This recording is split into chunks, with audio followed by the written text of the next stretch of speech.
Welcome to a special joint episode of Static Attic and the Holy Mountain Sessions. I am actually in East Nashville, Tennessee. Tonight, Holy Mountain is putting on a show with several artists, and I have the pleasure of sitting down with Jordan Dane Johnson. So where are you actually? You're actually a Nashville local, right? Yeah, ish. I got a family, so it's hard to live in Nashville with a family. I live down in a little bit south of Franklin, Tennessee. Cool. Okay, so I mean it's close enough. Commute. Yeah, it's like 20-30 minutes. It is a commute. Here. Yeah, as a working musician. Are you a full-time working musician? Yeah, I am. Yeah, I have been for a lot of years now. About 12 to 13 now. Is it a lot of like just covers on Broadway, that sort of thing?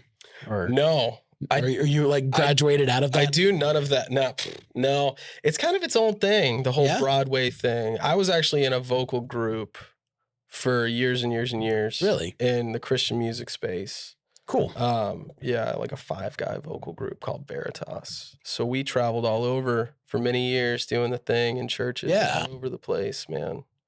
Every Southern Baptist church you can imagine, we've been there.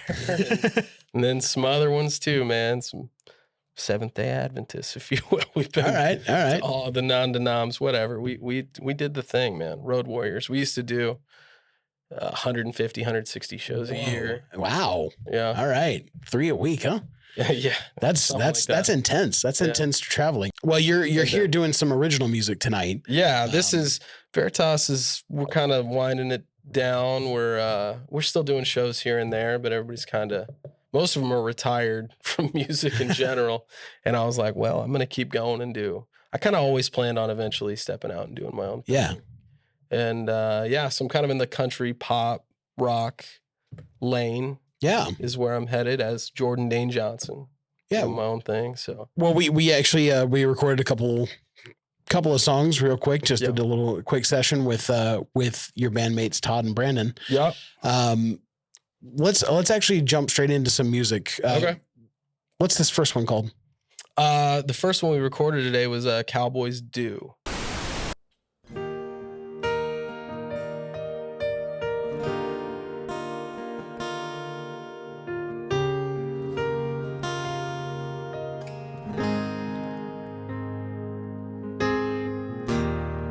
Shared a room for 20 years. Growing up in Texas, it didn't leave a lot of time for a lot of tears. I love being your big brother. A 6-year head start wasn't the best part, 'cause now we'd always have each other.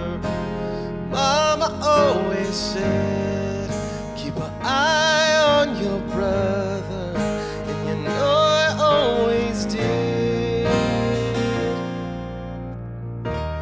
We were cowboys riding strong, couple outlaws all day long, building forts and buying time, till them streetlights called us home.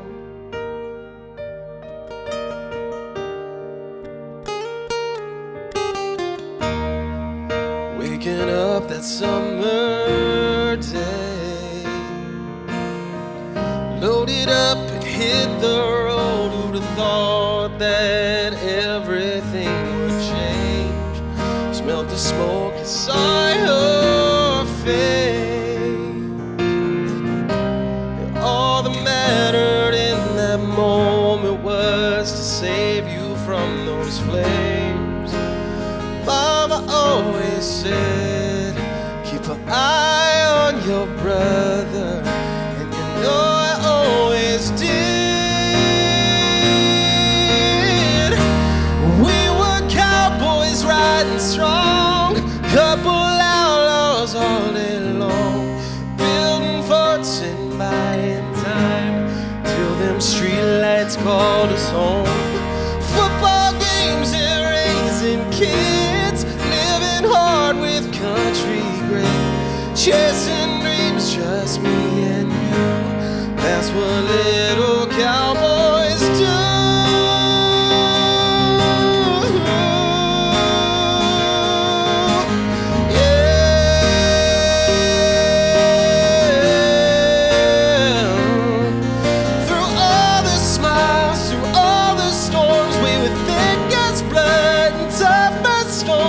just you and me, always standing tall, till the streetlights called you home.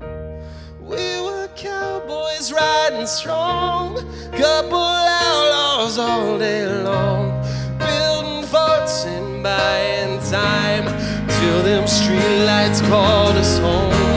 Football games and raising kids, living hard with country grit, chasing dreams, just me and you. That's what little cowboys do.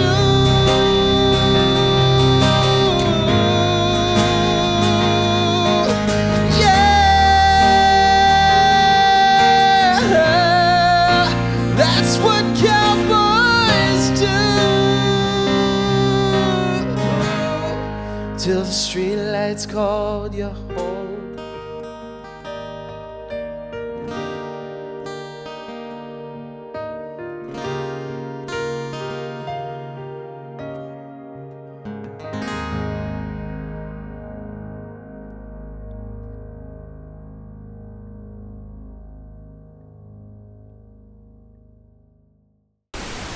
Okay, so Cowboys Do. Yeah. Tell me a little bit about this song, because it sounds a little bit, from listening to it, a little bit like it's maybe kind of dedicated to a younger brother. Well, it is. My stepdad, I actually wrote it for him. Well, full backstory, I lost my dad when I was about 7 years old. Yeah. And I actually wrote a song for him, which you didn't hear today, but that's already out, called In the Middle. And but years later, after my dad passed, my mom got remarried. And I was a teenager, young teenager then. And really good dude. I think I was rebellious at the time. Who's gonna? But, aren't we all? Yeah. Weren't we all? I was like, what? What's happening? We're dating now, Mom? But no, she met this really cool dude from East Texas at church, and he has a cool story. He's actually the one that got me into country music. He wanted me to listen to like George Strait and Brooks and Dunn and all that stuff. So I listened to a little bit of that, but then I kind of found my own way in the country world, but and what I like to listen to. But when he was a kid, he was going on a trip with his little brother and his parents. Okay. And his dad, this is like in the 60s. Sure. His dad had built a flatbed camper. Okay. Like into a flatbed truck, and like just built it himself. And they're going down the highway, and my stepdad, his name's Clint, he was in the back with his little brother, and somehow it caught fire. What? When they were driving down the highway, and his parents had no idea that it was even on fire. Oh my gosh. Along. I think he's maybe 13 at the time. And his little brother is little, and he didn't know what to do. They can't jump out of the truck. He threw his little brother in the corner and covered him up with a carpet remnant, and just sat there for a long time fighting the flames until somebody finally drove up next to them and waved down. The parents were like, "Your camper's on fire." You would think they would see the smoke a little bit or something, right? Yeah, that's a good question. They didn't. So, my stepdad ended up getting burns all over his body, and it was bad. Yeah. And they took him to the wrong hospital. He's got 3rd-degree burn. They took him to the wrong hospital. Had to end up getting in an ambulance and going to another hospital like 70 miles away. Oh my gosh. Wrecked. But I mean, his little brother was fine. Like he saved his little brother. Yeah, that's amazing. So, it's a wild story. He spent months in the hospital. He tells me he remembers they literally packed ice and just put him on ice. Yeah. So that he could get some relief. But yeah, so that wild story. And then, a couple of years ago, his little brother passed away from cancer. Gosh.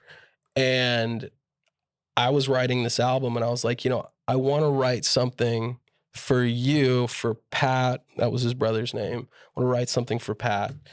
And so, yeah, we came up with Cowboys Do. Like, that's beautiful. It doesn't really talk about any of it talks a little bit about it, and the verses kind of alludes to a story, but there was, it's not really the whole story, but yeah, but we wanted it to more be like a hearkening to like just what it was like being little brothers playing in the streets. Yeah. Just a good time feel, and it's a little bit of a mid-tempo ballad, but I really like it. I think it's my favorite song on this album that I'm probably releasing. I haven't released the album yet, but this is my 5th single that I've released as a solo artist. Yeah, that's awesome. Yeah, that's a beautiful story. Well, and so is your stepdad that got you into like country music, that kind of stuff. Yeah, I was more of a pop rock kind of guy. Yeah. When did you get into like playing music and making music? When how old were you, and what kind of like led to that?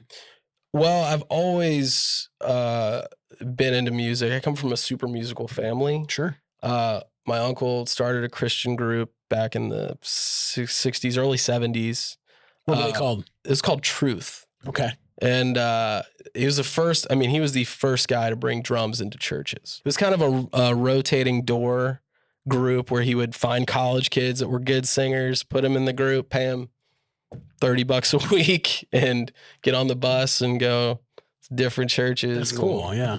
They did some cool big things, man. Yeah, they just had the 50th anniversary. I mean, he's been off the road for a while. He's still doing it. Like he's still. No, he's done now. But we did like a 50th anniversary thing where everybody came back, all the alumni.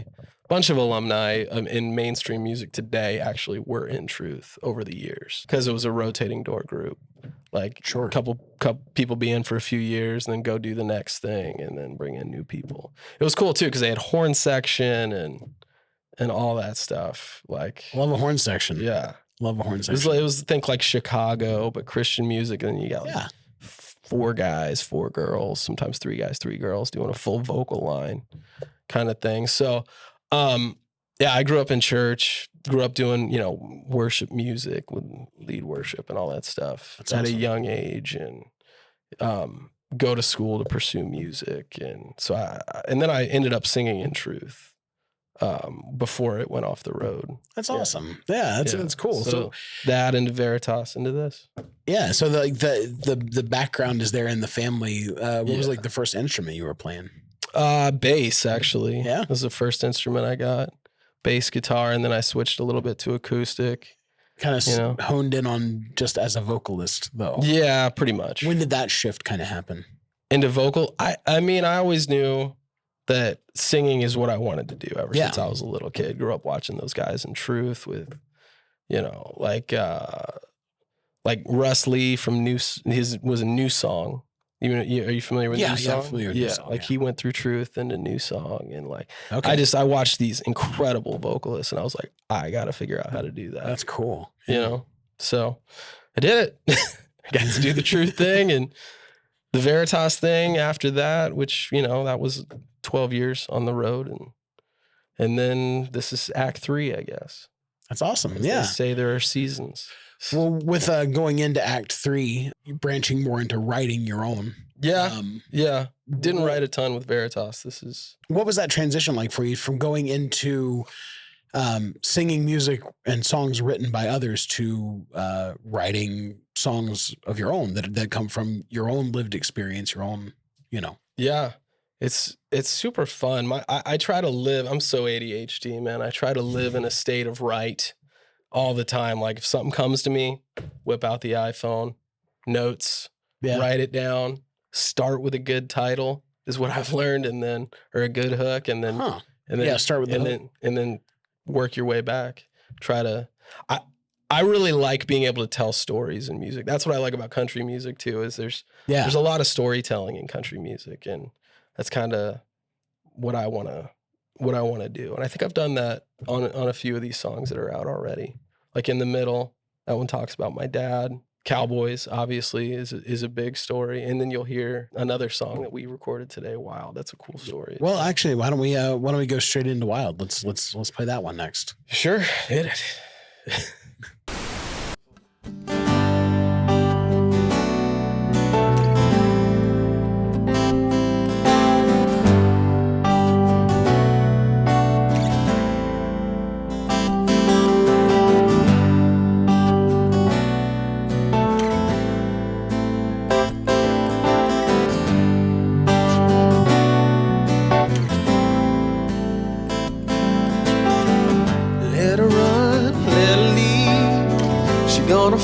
but you'll find her. She's been hurt too many times.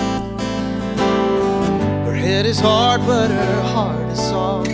Might take some time to tear down her walls, but we both know she's gonna put up a fight. She's a wild one and you can't break her in. Better off reaching for the stars or chasing down the wind. I know she thinks she can do it by herself. Well, maybe she can, but a real man, he won't let her. He won't let her. He won't let her. He won't let her. Bible rides beside her gun. She got angel wings and the devil's tongue.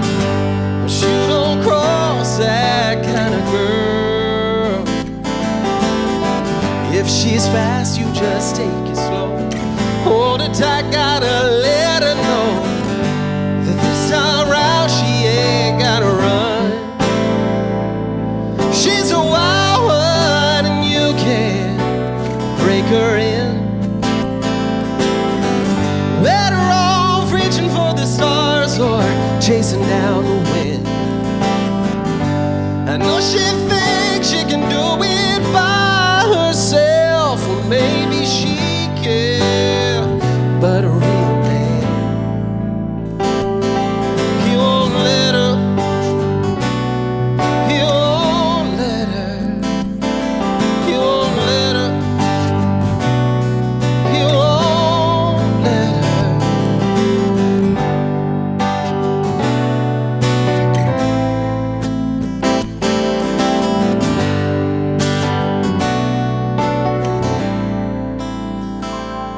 She's a wild one and you can't break her in. You're better off reaching for the stars or chasing down the wind. I know she thinks she can do it by herself, or maybe she can, but a real man, he won't let her. He won't let her. Oh Lord, he won't let her. Yeah, yeah, yeah. He won't let her. He won't let her. He won't let her.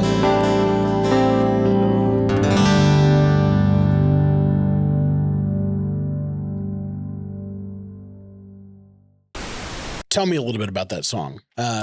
Where does that come from? Because first of all, I loved it. As soon as I heard the change up on that keyboard sound, and he kind of went into that more like Wurlitzer organ type of sound. Yeah, it's got a little bit of almost a gospel It had feel. a little stank on it. It had a little stank on it. So that is the only song on my album that I actually didn't write. oh, really? Okay. No, one of my first friends when I moved to town about 8 years ago was a buddy named Blake Neesmith. He sang in a group he started a group called Finding Favor. They were on CCM side and Christian music. And he did a little EP that he didn't want to pursue anything else after Finding Favor was over, but he was a Sony writer, a sick writer. Yeah.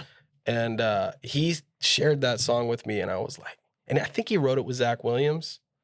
Okay. You familiar with Zach Williams on the CCM side? He's kind of. I'm not. He's kind of.